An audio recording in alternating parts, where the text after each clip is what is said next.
पक्का सही बात, जोरदार ताली होना चाहिए। बोल माता रानी की।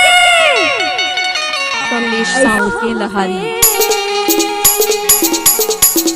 तुमको कितना प्यार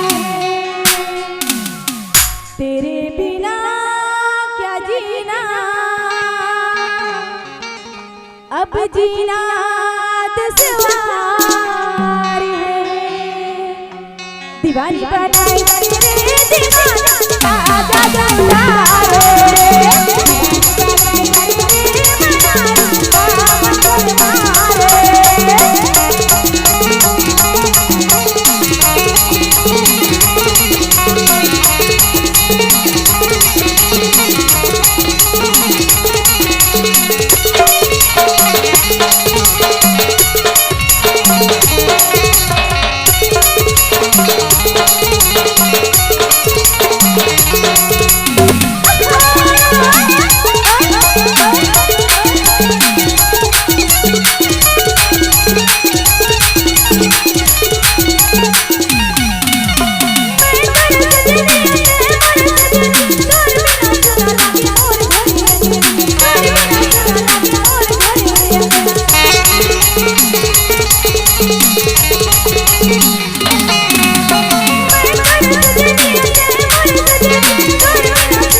तेरे बिना नहीं जीना रे,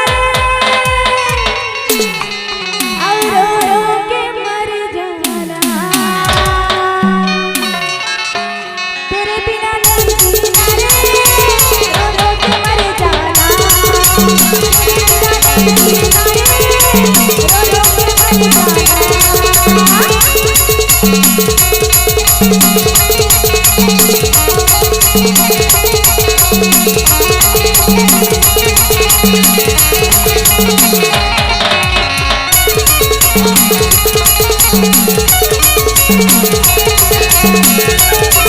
Thank you.